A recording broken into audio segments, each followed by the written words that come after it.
Die with Zero, Getting All You Can from Your Money and Your Life by Bill Perkins is a bold rethinking of how we spend our time, money, and energy. At its core, the book proposes a powerful yet counterintuitive goal: you should aim to die with $0 in your bank account.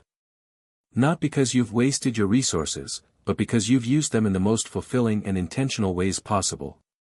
Perkins argues that life is not about hoarding wealth but about converting money into rich, meaningful experiences before time runs out. The premise begins with a brutal truth: your time is limited. Every minute that passes is one you'll never get back. So, Perkins challenges readers to stop deferring life. Too many people obsess over saving for retirement while ignoring the fact that life's peak moments of adventure, learning, and joy are often front-loaded. Our health, energy, and curiosity wane over time. He makes the case that postponing enjoyment in favor of security can often lead to regret, not peace of mind. One of the book's core themes is the concept of time bucketing. Perkins encourages readers to divide their lives into decades and plan specific types of experiences for each period. For example, a backpacking trip through Southeast Asia is best done in your 20s or 30s when your body can handle the physical toll. A luxury river cruise might be better suited for your 60s. This strategy is not about strict scheduling but about matching the right experiences to the right life stage before those opportunities pass you by. Another cornerstone idea is that memory dividends are more valuable than money in the long term. Perkins believes experiences are investments, and the emotional returns they pay, joy, reflection, stories, and connection, compound over time. Taking your children on a trip when they're young doesn't just give you a vacation, it gives you a shared memory that continues to yield happiness for decades. These memory dividends should be part of every wealth strategy.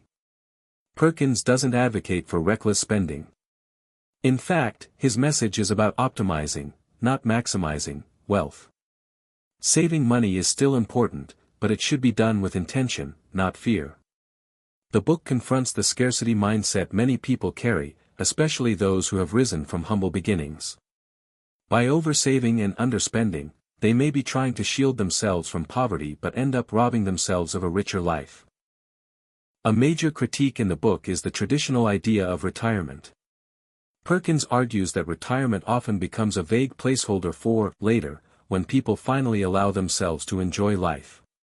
But by the time later comes, energy has faded and health may be compromised. Instead, he proposes mini-retirements spread throughout life. These intentional breaks can provide rejuvenation, exploration, and a chance to reset priorities, without waiting for some distant milestone. He also tackles the emotional complexities of inheritance. Many people work hard to leave money to their children, but Perkins flips this logic on its head. He argues that money is most useful to your children when they're in their 20s or 30s, not when they're already financially stable in their 50s. Giving earlier helps them build a better life, buy time, and pursue dreams. Dying with zero doesn't mean ignoring your loved ones, it means being thoughtful and timely in how you support them. The fear of running out of money, he acknowledges, is real. But he suggests this fear is often irrational, especially when people don't model or plan their finances in a detailed way. With careful calculation, most people can forecast their likely needs and realize they are oversaving. Perkins provides actionable advice to map out consumption curves, lifespan estimates, and healthcare planning, emphasizing that financial literacy is the key to unlocking experiential wealth. A powerful emotional thread in the book is mortality awareness. Perkins doesn't shy away from the uncomfortable truth that we're all going to die. Rather than being morbid, he uses this reality to inspire urgency. Death, he says, is the ultimate deadline, and letting it inform our decisions brings clarity. Instead of saving for an unknowable future, live a life so full and well-timed that your last day feels like a final chapter, not a page left blank. He calls out the inefficiency of dying with large sums of money. For Perkins, a big estate at death is not a symbol of success, but a signal of misallocated life energy.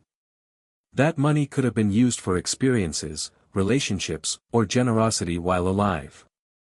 In fact, He encourages giving not just to family but to causes you care about during your lifetime so you can witness the impact of your contributions and feel the joy of your generosity. The book frequently returns to the concept of balance, between saving and spending, planning and spontaneity, giving and receiving. Perkins is not promoting hedonism or thoughtless indulgence. Instead, he's urging readers to be intentional. That means asking deeper questions about what matters most and aligning money habits with those values, even when it means stepping away from traditional financial advice. Perkins encourages readers to create a personal, die with zero plan, unique to their health, family, lifestyle, and values. He provides practical tools, such as net worth depletion curves, to help design a financial arc that steadily declines towards zero. This isn't about hitting a magical number, but about being proactive in spending wealth when it's most meaningful to do so. The book also dives into health as a form of wealth. Perkins argues that peak experiences are not just limited by money or time, but by physical ability. He uses his own life as a case study, detailing how he chose to spend more in his younger years when his body was able to handle adventurous and immersive experiences. He challenges the belief that youth should be all about grinding and sacrificing, pushing instead for a blend of ambition and present-moment living. Underlying all of Perkins' ideas is the belief that life is lived in moments, not balances or spreadsheets. He calls for a reallocation of priorities, where joy, memory, and presence become the new benchmarks of wealth.